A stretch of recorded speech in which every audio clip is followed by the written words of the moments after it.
The following program and contents, including the views and opinions expressed by the host and any guest speakers, are solely for informational and entertainment purposes.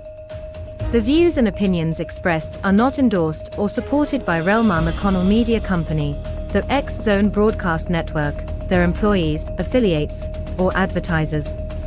The host and guest speakers are solely responsible for their own perspectives, and their views do not reflect those of rel-mar McConnell Media Company, the X Zone Broadcast Network, their employees, affiliates, or advertisers.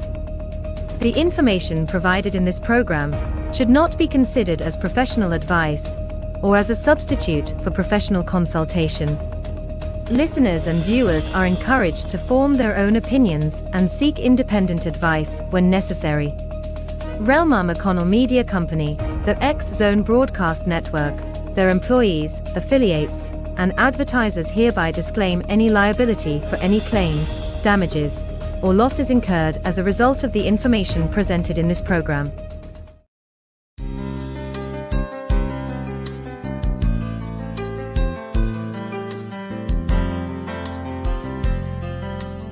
Welcome to Mission Evolution Radio Show with Gwilda Wiyaka, bringing together today's leading experts to uncover ever-deepening spiritual truths and the latest scientific developments in support of the evolution of humankind. For more information on Mission Evolution Radio with Gwilda Wiyaka, visit www.missionevolution.org. And now, here's the host of Mission Evolution, Miss Gwilda Wiyaka. So glad you could join us. Mission Evolution Radio TV show is coming to you on the X Zone Broadcast Network and the X Zone TV channel, divisions of rel-mar McConnell Media Company, with studios and corporate offices in St. Catharines, Ontario, Canada. This hour we'll consider finding what's right, following inner guidance. Many of us tend to look outside ourselves for answers. This is only as effective as the reliability of the sources we consult. Yet, this is our life, not someone else's. Who else could possibly know what's right for us? The dilemma, finding and following inner guidance. Joining us this hour to discuss the concept and viable ways to achieve it is SWAMI TIRTHA. Over the past 50-plus years, SWAMI has presented on White House Commission on Complementary and Alternative Medicine Policy, wrote 2 #1 best-selling books, taught about meditation, holistic wealth, developing intuition, and living in harmony with natural cycles. He earned his Doctorate of Science in Ayurvedic Medicine Research. His website, orangecowboy.com. Swami, thanks for joining us on Mission Evolution. Thanks for having me, Gwilda. It's a pleasure to be here. So let's start out with, how did you come by the name Swami? Swami is actually a title for a monk. And when I was visiting my Swami in India, he recognized me as a monk many, many years ago. That's quite the honor. So where did you get your degree in Ayurvedic medicine? That was initially started with training through Ayurvedic schools. Later on, I actually got a PhD in Ayurvedic research to see if the herbal remedies are actually better for a person who has seasonal allergies than Western modalities, and we found that to be quite beneficial. You save money and you feel better. Was this a brick and mortar school, or was it an online school? It was both. It was the school was called Westbrook University. I don't believe at the time it was accredited, just for full disclosure. Okay. Whether it is now, I'm not really sure, but they're the only ones who offered a research program. So, yeah. Yes, I'd never heard of it. So let's get started here. What exactly is inner guidance? Inner guidance is, we have this GPS on our phones, right? And helps us guide us where we're going so we don't have to think while we're driving. And we have that inside of us, and it's called gut intuition by some, instinct by others. Mother's intuition is a very commonly known version of guidance. How does a mother know that their child who's in school, something's wrong, at that moment? or they're on the playing field and something's just not right.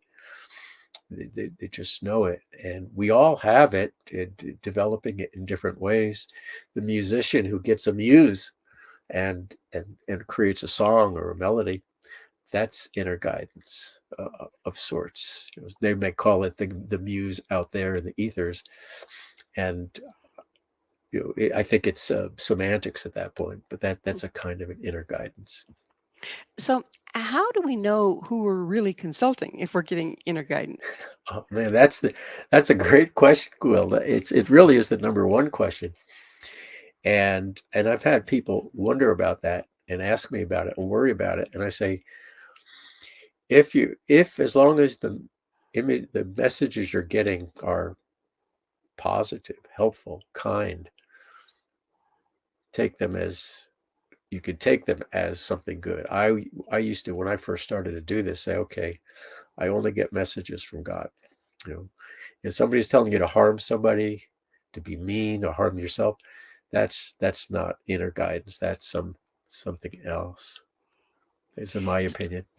So we all have tapes running, Yeah. conditioned from our childhood and from our upbringing, and now they're thinking even genetically. How can you tell a tape from an inner guidance? Because it might not be nasty, but is it really inner Right. guidance or is it conditioning? How do you tell? Now we're getting into the subtleties, and I think the simple answer is you have to test it. Like everything else, you test it. What are my goals? How do I feel? Like I feel, okay, so let's take an example. Your parents were immigrants and they just had just let's get my family fed and clothed and educated and maybe do better than I did. That was my parents' generation view for us. And let's say your father was a carpenter or an accountant or something, and he wanted you to join the business because it'll be easier for you to just pop in, and you decide that like I've heard interviews with comedians whose parents send them to med school, and they for somewhere in the middle of med school says, I want to be a comedian, and the wherewithal inside of us to stand up and say, listen, I love you and I need to go this way. There's a feeling inside of us, and it can get squelched down, but if you're not happy, if you're not excited about life, or at least excited about searching, who am I? I can't, give like just one answer for everybody, but those are the general guidelines and a couple of stories to help somebody say, So, okay, I get it. so how much does our intention, conscious and unconscious, what role does that play in what inner guidance we're going to get? Because there's a lot of information out there. So, how does that play in? Actually, the first part of that, what you just said, is very funny. I say, turn down the noise in my life. Every day, there's all sorts of stuff, whether it's in the media, whether it's with friends, whether it's anywhere. It's just too much. What is the essence? What do I need to get where I'm going? So first is, am I healthy? Am I happy? Am I friendly? Am I smiling to other people? And then everything else is not as important. And in terms of what was the actual part of it? What was the actual question? Because the second part of your was very The first prescient. part of the question was, how much of a role does our intent, conscious and unconscious, Intention. play in the type of messages we're going to be getting? I think intention is really everything, because it sets if you have an archery target and you're aiming in the wrong direction, your intention is to see that target first, and at least you'll be closer to the direction. So what are those intentions when we wake up? I intend to be helpful to myself and others. I intend to be joyful, or I intend to be healthy. I intend for the highest good.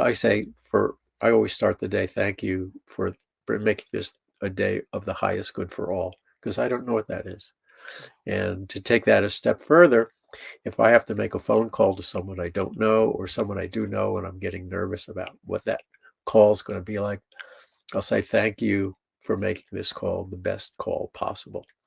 And then I make the So, call. so from what you're saying, not only intention, but gratitude plays in there? Absolutely gratitude. Absolutely gratitude. And the way I was stating that was as if it was already happened. It already happened. Expecting it to happen. Confess it and Yeah, you because possess it kind of stuff. yes. So, do you have personally, do you have a specific way that you are mindful of your intention? Because a lot of our intention is unconscious. Do you have any tools to use to bring the intention conscious and correct it if it's not what you want?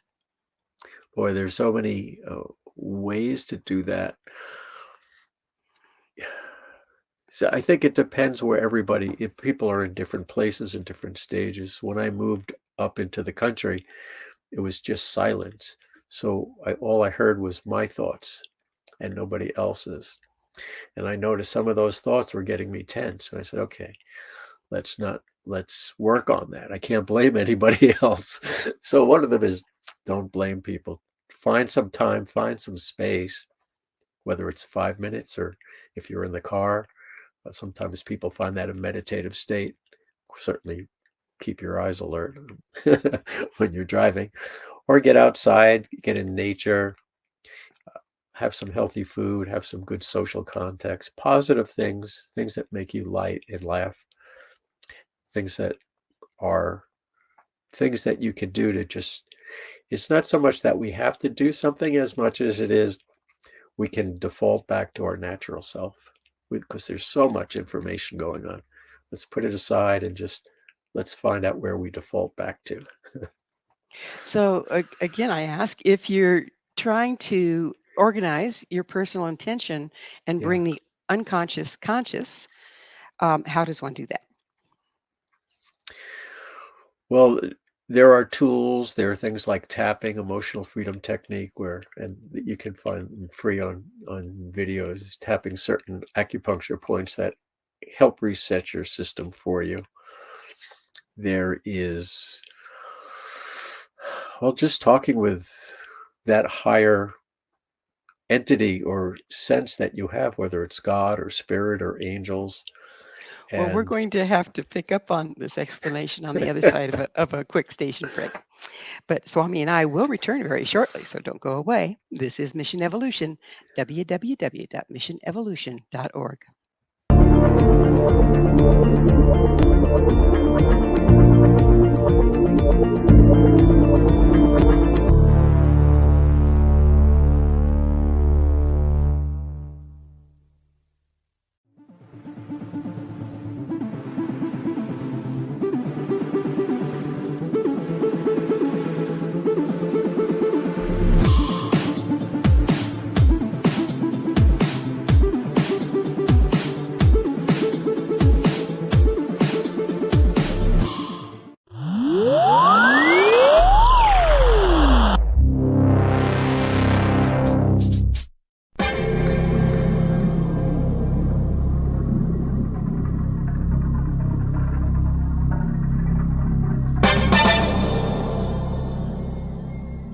Are you ready to dive into the mysteries of the unknown?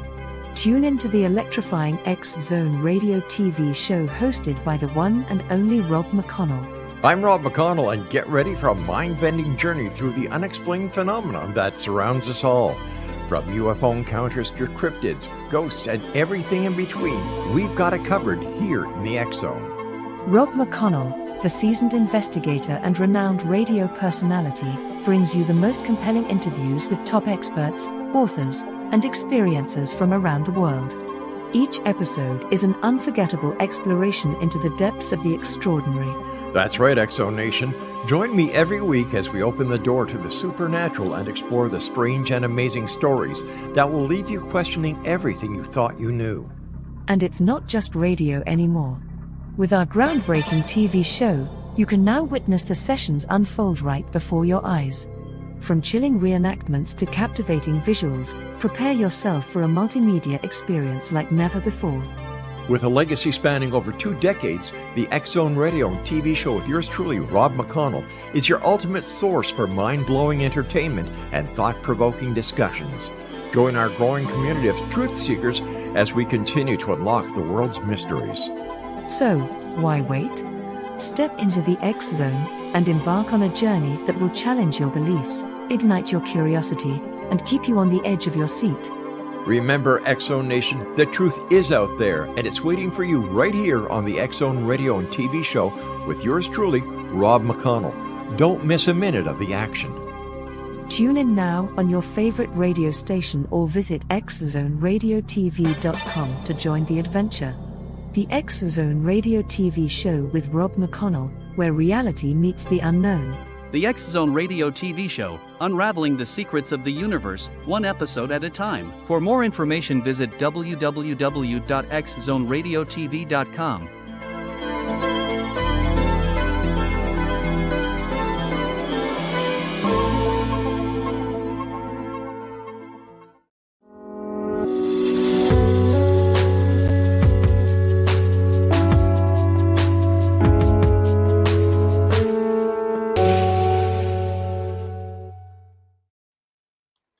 Can you trust yourself? With us this hour discussing the power of inner guidance is Swami Tirtha. His website, orangecowboy.com. Swami, what's it like when you're accessing inner guidance? You hear voices? Do you have visions? What's it like? Yeah, I mean, there's multiple ways, different senses. The most common that people have, they found, is feeling, empathy. I feel something's not right. I feel really good about this. That's the most common. Others will see things. They'll see messages, or they'll hear messages, or a combination. Or sometimes you just know something. You just, I don't know why. I just know it's that way. And you test it. It really, the key thing is, if you're looking for inner guidance, we have to do something that a lot of people don't like to do: think for ourselves. And it's uncomfortable, because if you really, even with love, if you think for yourself and it's not what your loved ones or friends think, it's really hard, because we are group people. So I'll give you an example. When I moved up into the country, sometimes I'd be outside and I would hear these kind of gentle whispers, and I'd never heard them before as frequently. So, for example, I would hear something say, "Oh dear, would you like to do this?" Not like, "Hey, do this. You better do this or else," which was always a part of my mindset, that God would talk to you in that way, like the authoritarian and angry at you. And so they say, "Oh, would you like to do this?" And I would say, "Oh, I have a better idea." And I would struggle to make that happen. And when it happened, it was like, it wasn't great. It wasn't anything big deal. And I was exhausted. And so then I finally, when I would hear that, I would say, "Oh, okay, let's try your way." And even if it wasn't the way I thought I wanted, it is like God, the angels, spirit made it happen for me in a way. I participated, but it was easier. It was fun. It was divine. It was the best. So it's a learning process. And it goes on to today, because it always goes deeper, like love grows deeper. So when you were hearing it, are you hearing it in your ear, or are you hearing it in your imagination? Oh, that's a great question. And I don't know if I could have answered that at some point, but it's definitely audible. Imagination would be like fantasy. Usually imagination is, "Oh, what's going to happen if I don't do this?" It's like worrying about the future, or hoping about something. "Oh, I hope this will happen." But that's me, and you start to get to know it over time. And it starts off usually very faint and quiet. If there's really times that something's important, the volume will come up, or the feeling will come up. Like one time I went to visit some folks out, and I had a feeling to get out of New York State. That's when I was living in New York State. And my friend invited me out to Wyoming.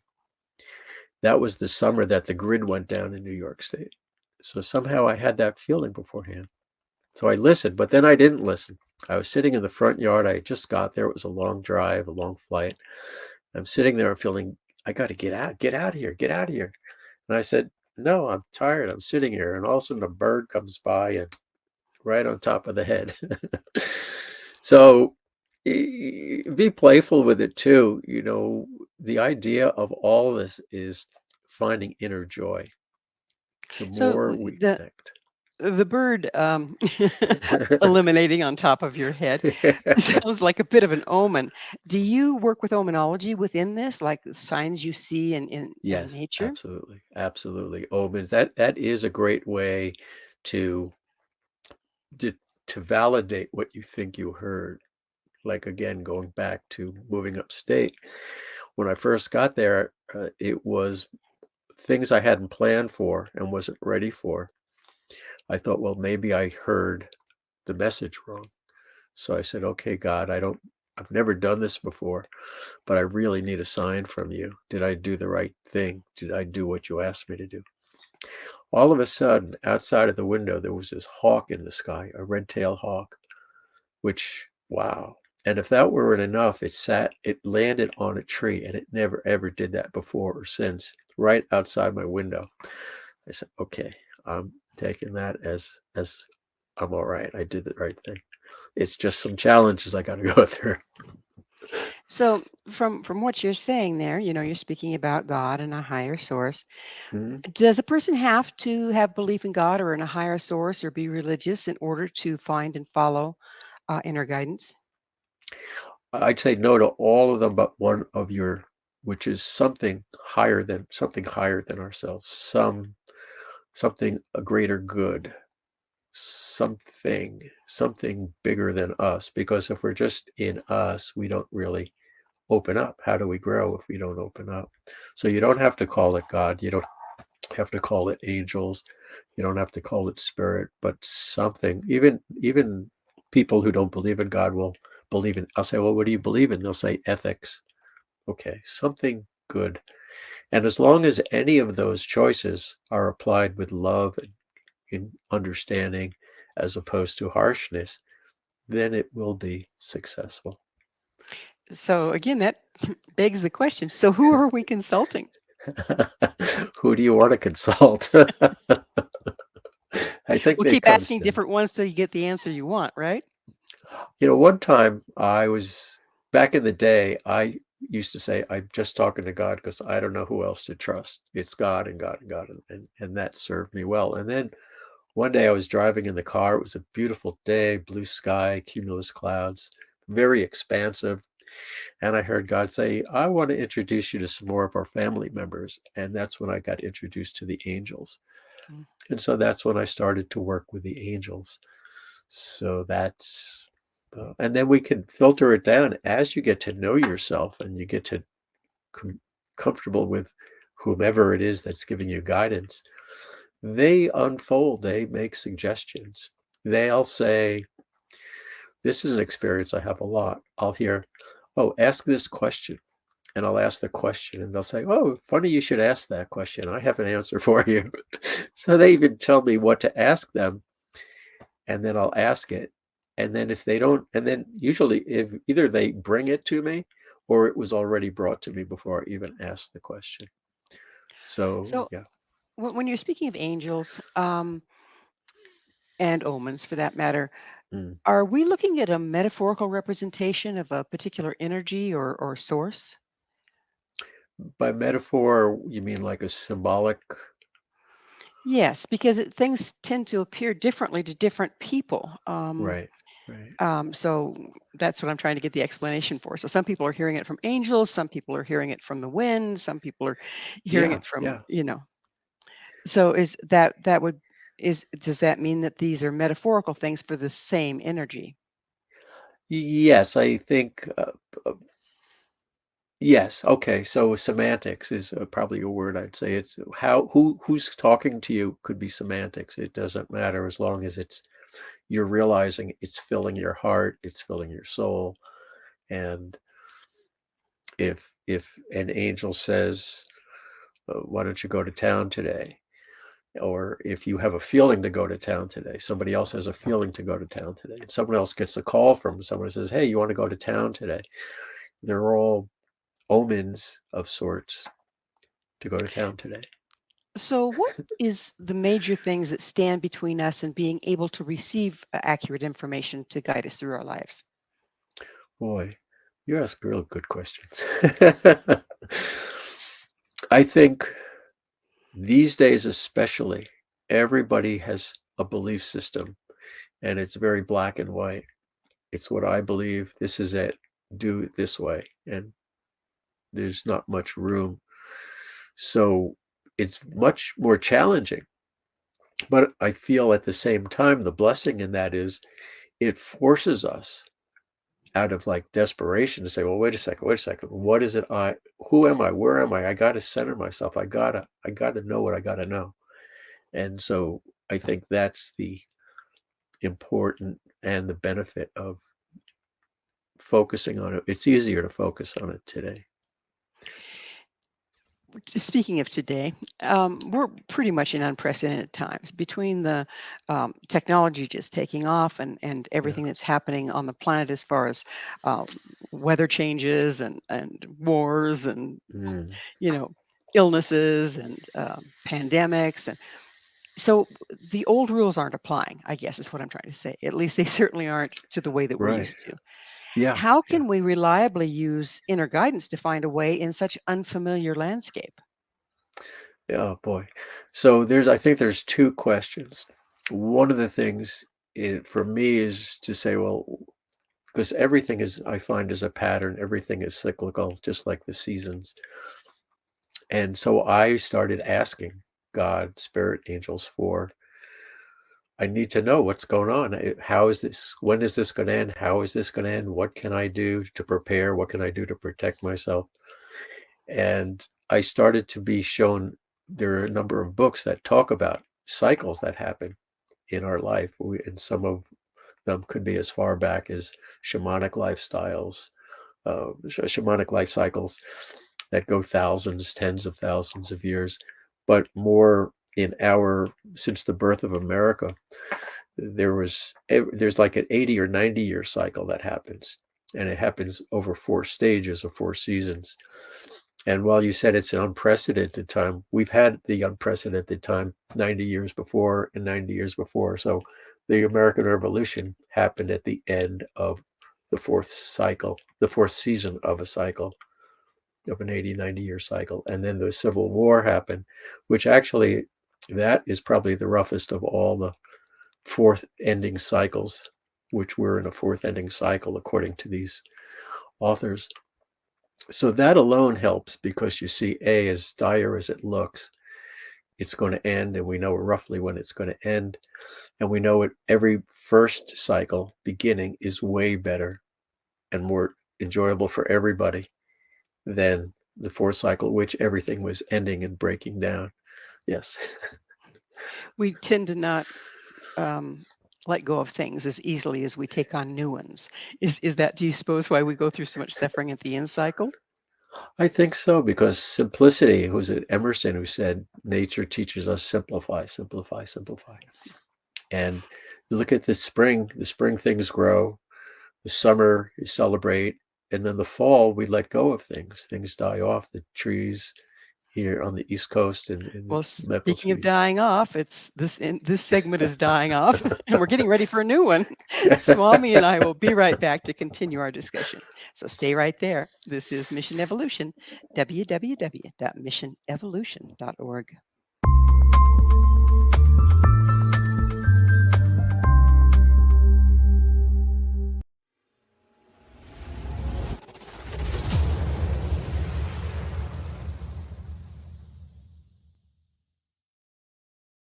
So I was watching the X Zone TV channel last night when I was abducted by aliens, and they kept repeating to me over and over again, simultv.com, simultv.com. What's simultv.com? That's what I asked them. They had it written on the side of their UFO. How do you spell that? UFO. No, I mean simultv.com. simultv.com. simultv.com. Right. SIMULTV.com. Interesting that you were abducted by aliens in a SimulTV.com UFO last night. Oh, yeah? Yeah. Now that you mention it, I remember now last night I was awakened from a deep sleep. My great-grandmother was standing there. She said she'd come from the hereafter to tell me about SimulTV.com. She even spelled it out for me. SIMULTV.com, sonny boy. SIMULTV.com. SIMULTV.com, sonny boy. Wow. Yeah. Guys, you'll never guess what my psychic guru just told me. SIMULTV.com. Exactly. Are you guys psychic too? Of course. We all know about SimulTV.com. SIMULTV.com.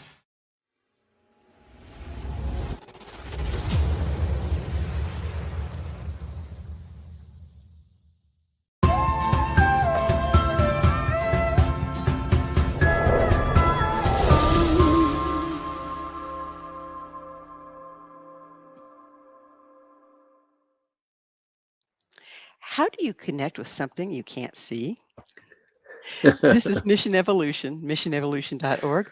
We're continuing our conversation with Swami Tirtha. His website, orangecowboy.com. Swami, you were talking about cycles, and before that, you saying, well, what's going on here? What do I need to do to prepare?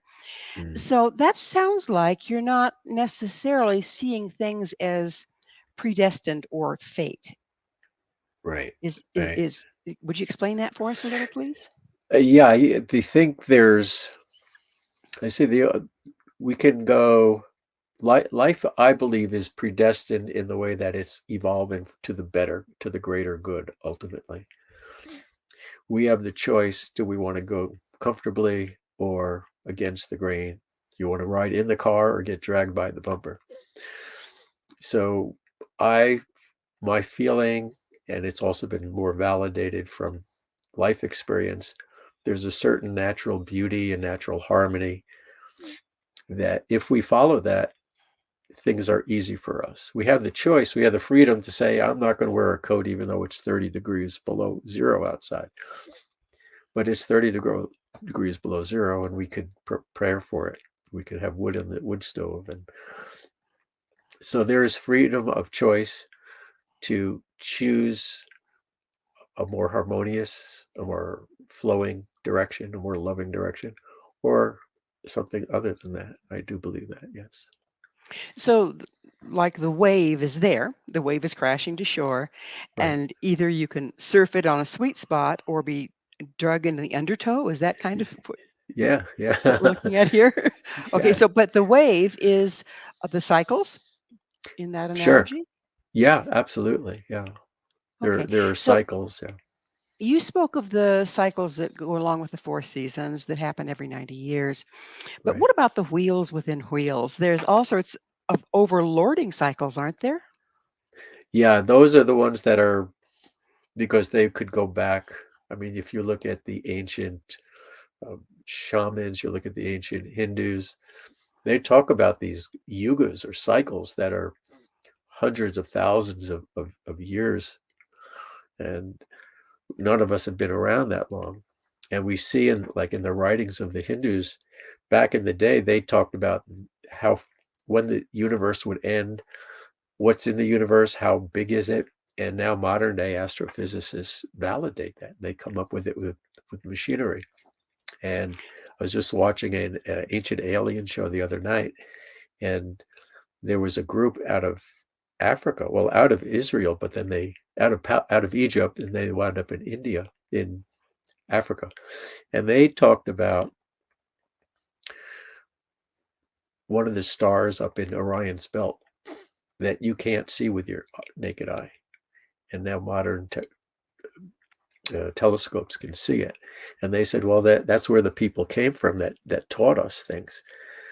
So there's stuff that happened that there's some records for, at least verbal records, written records of things, of greater and greater cycles that happen that we have no memory of, no records of. There are people that talk about Lemuria and Atlantis, and how great civilizations fell because they became greedy or something. And there's evidence of civilizations that all we see are their skulls, and what happened to this once thriving But culture? did they fall because they were greedy and bad, like we would have been led to believe, or do they fall because the cycle no longer supports them? Right. Yeah, and maybe those are the people that didn't move on when they were told to get out of the chair because the bird's coming. Yeah, Oh, we that we bird. that bird, but it got me a good story to tell, so There you have it. There you have it. So, do you? We have a lot of prophecies from a lot of different Mm, nationalities and backgrounds and indigenous yeah. cultures. Do you think that the prophecies came from observance of the cycles and what they're going to support? I think I can't say I know anything, okay? But what I've heard different plausible suggestions where perhaps aliens came down and taught us things. A lot of races say that they were the star people came. The Native Americans talk about that, and so many cultures talk about that. So I do believe that there's probably some more intelligent race that came down to help us get started. But did they come down, Swami? Did they come Yeah. down in physical form, or is this some of the inner guidance that the people were getting at the time? I would say it'd have to be both at different times because they do draw pictures in petroglyphs about the spaceship people that came down. And at some point, I think in a cycle, they said the cycle's over. It's time for us to leave the planet. And when it was recorded, when they left the planet, that's when our Western science started to take over. We need to prove things because we don't have the guidance of our divine parents or spiritual parents or elder brothers and sisters or things like that. Well, we do have some interesting dichotomies. That might be the right word, Sure. where the cultural base at the time does not support the achievement. So, say for instance, the pyramids in Egypt Hmm. or the Mayan calendar. I mean, it's based on cycles that are Right. the way things move in the galaxy. Right. And Right. they didn't have a telescope one, like you said. So, how was this coming about? How do you explain that? Yeah, to me, that would seem to be more than guidance, internal guidance, because there are things that I can do. I can talk to God and angels and get feelings. But when things are much more involved, if it's just me and do I go this way or that way? Do I say this or study that? But once you're interacting with a culture, I think you need some extra help. Now, I will say that in the Vedic culture from India, they believe the whole universe is inside of us. So ultimately, it's all internal guidance. But it's like if you're an intuitive musician, it is still good to go see somebody who's a great musician and say, "Well, how'd you do that?" I mean, so I think it's both are needed. When you speak of the Indian belief that the entire universe is within us, Right. but in our culture, we've increasingly gotten away from being present in our bodies to Yeah, go inward. I know. Do you think this is affecting our ability to access inner guidance? I think it's part of the fourth cycle. I think it's the part of everything's we're looking in the wrong directions. We've had it too good for too long, and we've forgotten why we, how we got there, why we got there. And again, it's not like we're doing anything wrong per se. It just, the leaves are falling off the tree. It's not our fault. It just, they're falling off the tree, but we can prepare for the changeover. So I think it's, it's happening. There was an ice age, the glaciers melted, or there was an ice age when there was just dinosaurs on the earth, and then the glaciers melted. They didn't have things that we did to cause the glaciers to melt. So these are cycles that happen without blaming anybody. At the same time, do you feel that we are contributing to the acceleration of the changes, the earth changes, the weather crisis we're looking at? I'm sure. Again, I think it's both. I think it's a bit of both. We could make the case that because the leaves are falling, we have to change what we have to spend time raking the leaves now, and at the same time, if we're flying planes too low or drones too low and they're knocking the leaves off the tree, then that's contributing to it. I'm making a very simple analogy. So I think, again, I don't want to. There are people doing things that we're all doing things in our own way. The bigger the person publicly, the more we see what they're doing that we think it's not right. But in my own life, I say, well, if I can blame them, then, when you point a finger and blame, you have three fingers pointing back at you. So, yeah, there are things that I wish wouldn't be happening. Those things that I can't particularly change. If we were talking about inner guidance on a personal level, but Yeah. you briefly brought up the guidance we need as a culture. Yeah. How do you access that? And who does the accessing? Wow. Boy, nobody's asked me that question before. I'm going to have an intention for higher purpose to answer that. So I'm getting community, and I've been actually getting that message for a long time because I've spent most of my life quite reclusive, even as a young person. And the last, I don't know, many years now, I've been hearing community, and it's not necessarily your family, your birth community. It's the community of like-minded, like-hearted, like-spirited people that you feel good with, you look after each other, you support each other. So if there's somebody who said, I really want to tell people in the world about aliens and what we're talking about, they would read books, they'd go to meetings, they would start to meet those people and feel really good about that. So I think that's it. Yeah. I'm sorry. Is it like you're saying that each of us has a little bit of the information, so when we bring it together, we get a larger picture? I think that's absolutely true. I didn't say that wonderful thing, but that's absolutely a part of it. The different cultures, the Hindus have a lot of knowledge, but this culture has more action oriented. And so I do feel that's a part of it. And I was speaking more on the one-on-one level because I do want to at some point bring this back to the one-on-ones, because as good as all this is, there are people out there who are just struggling day to day, and they don't even think like that. And although I think people watching this show already think like that, but I think it's to understand people, like I have a friend who lost over the course of their life, they lost 2 children. And what they went through and how they went through it, they got through it because of their conversation with the Blessed Mother Mary. And so I really want to bring it back to the very personal, whatever you're going through, whether you're thinking cosmically or. We have one more segment, and that was where I was going to go. We go little, we go big, and now we're going to bring it back to the individual. But that is on the other side of a station break. So please stay with us as Swami and I will continue to explore the path of connection. This is Mission Evolution, www.missionevolution.org.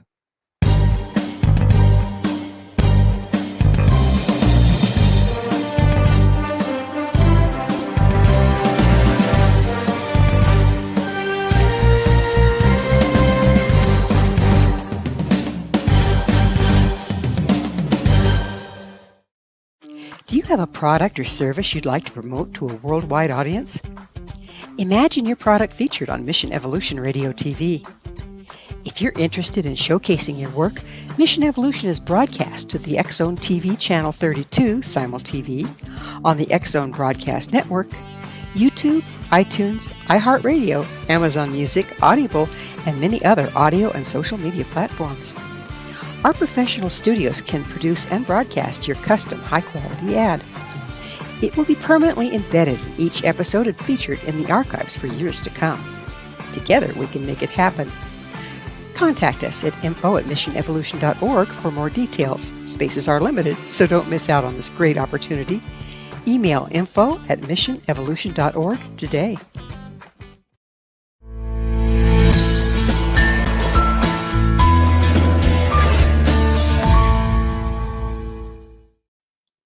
Good, bad, ugly. How do you know what spirit you're connecting with? We're continuing our discussion with the co-author of Magic of the Blessed Mother's Miracles, SWAMI TIRTHA. His website, orangecowboy.com. So once again, we're going to go full circle, Swami, and start discussing how does the individual access this inner guidance? How do they know when they're getting it from a reliable source?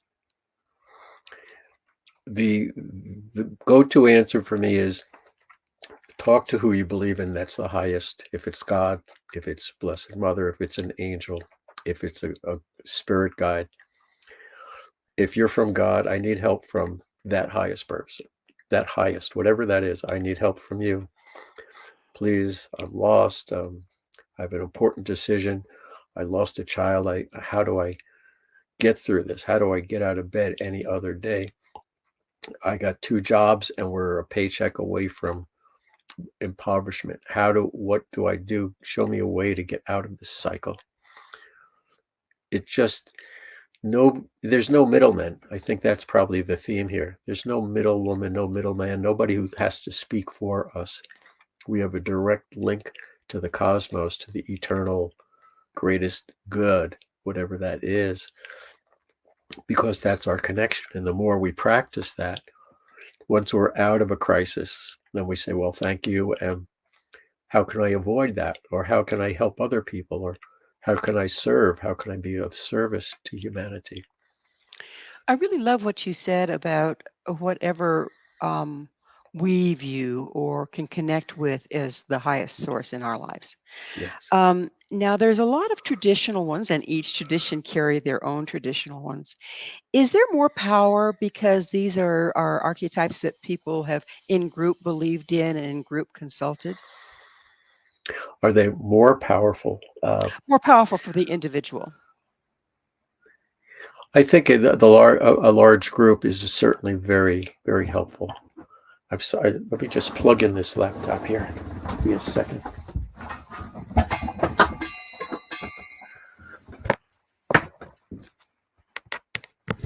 Okay. Did you connect with the higher source? Yes. Or at least the source of power. The source of power. See, Yeah. even spirit has a good sense of humor, and you Absolutely. picked up on it.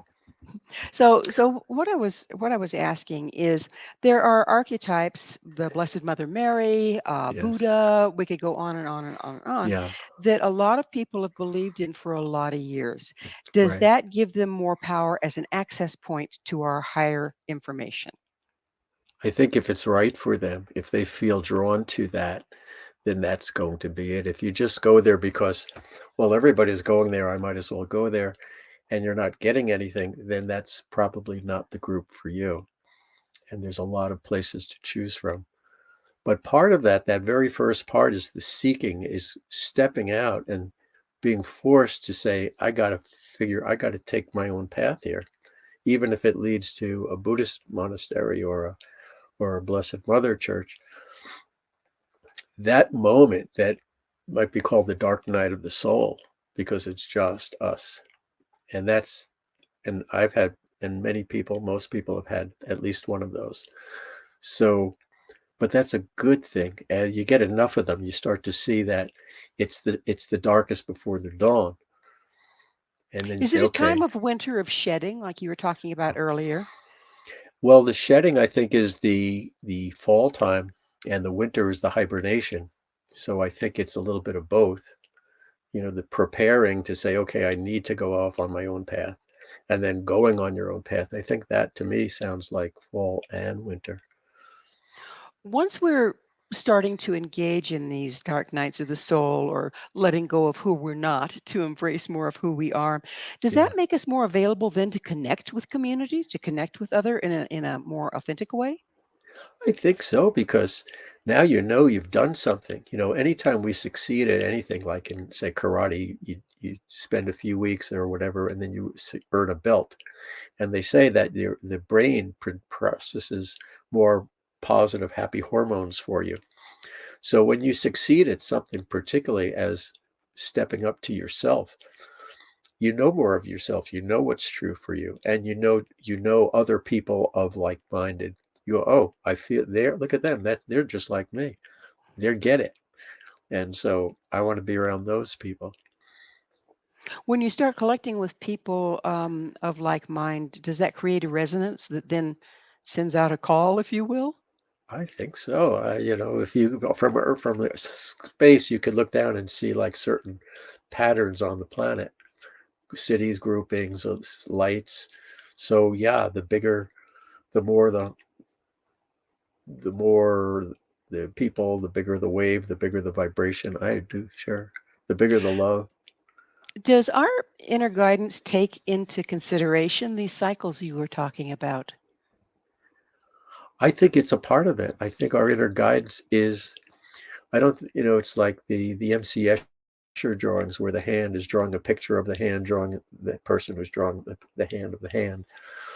That's the ultimate connection, is we are that which is guiding us.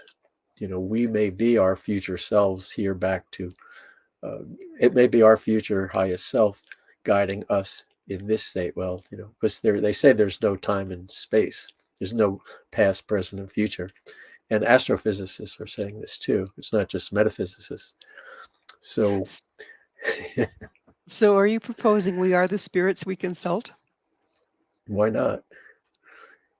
It's certainly better than something that a lot of people go through, which is low self-esteem and self-hatred and things like that. Those are things we really want to get rid of. Those are the things that you asked earlier. How do we get out of those if we don't even know we're in them? It's a dilemma, isn't it? So, Swami, it's about time in the program when I get to ask you, what's your mission? My mission is continue connecting and sharing the patterns of connection, the patterns of life with others, so they can enjoy that pattern of cycle and connect themselves more. So, how do cycles apply to interconnectionness and events that affect our lives? Well, I think we've kind of covered that. I think that right now, people are feeling something. Whoever you talk to out there, whatever side, there's multiple sides, there's multiple groups, and they think that they're opposite of the other people, but they're all saying the same thing. This is a time of major changes coming up. This is a great transformation that's happening. Some, like the Indians, talk about the Sat Yuga, the paradise that's happening. Others will talk about it more in a person-based approach. And leaving aside what the belief is, everybody's saying this is the end of a major cycle. And we all know it. Our inner guidance is telling us that. And you just pick the group that feels like that's the group I connect with. That's the way. Which car do you want to drive? And some people like little sports cars without roofs on them, convertibles, and others like SUVs, and others like trucks. And whatever you like to drive in, get in that path and get on that road. Get in a group with campers and go camping, whatever. Will following one's inner guidance eventually lead us to our soul team, if you will, or the people that we have here that we can do something good with? That's my experience for sure. Absolutely. And the people I see around us. We had a woman recently. I wasn't there, but she was with our friends. And all of a sudden she started having an awakening that she hadn't had since she was 5 years old. And she started talking to our friend's horse who was in the barn. She goes, "Oh my God, your horse is talking to me." And for hours nonstop, she says, she's afraid of this. You got to stop changing things in the barn so much. And so we see people waking up like that. It's just so beautiful, but it's around people who support you and love you. Because if she said that around other people, they'd laugh at her or tell her she's crazy or Suggest or some whatever. meds. Yeah, that sort of Yes, thing. yeah. Mhm. So, do you think that we're in a part of a cycle that is really promoting this interconnectedness and our inner guidance? There's you've heard of Krishna, Hari Krishna, the Krishna Hmm. from India, and he's talking about these cycles. And the Kali Yuga is the dark age, and then the Sat Yuga is the golden age. And he said, in this darkest of age, when that was the time he was talking, he says, it's the darkest of times. It's the most difficult of times. People don't have the brain power to say the proper mantras properly to improve their life. So in the darkest of time, I've given you the easiest way to come to me. Say my name, see my face. That's all you have to do. So, the silver lining in the cloud, at the darkest, most challenging moment, we have the easiest way out of it. It sounds like each of our icons are something that we can align with when we can't do anything else. Is that what Yes. you're saying with this? Yes. I find that is certainly absolutely true. When you say I can't do this on my own, I let go. I let go and let God is an expression. Well, we're just about out of time altogether, but what's your vision for the future should more of us access and follow our inner guidance? Get in groups, seek out what you love to do. This is not the time to just do things to be socially accepted. Do things that you need to do for yourself, because life's just getting too hard to hold on to all this other stuff. As much as we want to help people, we have to help ourselves first, and only then. Even if our friend says, I don't know who you are anymore, you say, I got to do what I got to do. Well, they may have another path, but they could say at some point, well, my other friend, he had to go do what he had to do. Maybe I should do that too. So we help people by being ourselves and following our path. Is the following of the path part of the great sorting that's been talked about in many traditions? I believe so. I believe so. Jesus says he wandered for 40 days and 40 nights. That's a dark night of the soul. But it's not a bad thing. He had to figure out who he was. He had to figure out his connection to God. So There he had we to have get it. away from all the social media for a while. No, I'm kidding. Well, unfortunately, Swami, we are out of time. Thank you so much for joining us on the show. Oh, it was an honor and a pleasure. Thank you, Mm. Glenda. Our guest this hour has been author Swami Tirtha. His latest book, The Magic of the Blessed Mother's Miracles, his website, orangecowboy.com. This has been Mission Evolution with Gwilda Wiyaka. For more information or to enjoy past archives, visit www.missionevolution.org. Please be sure to join us right here next time, because this mission will continue, bringing information, resources, and support to our evolving world.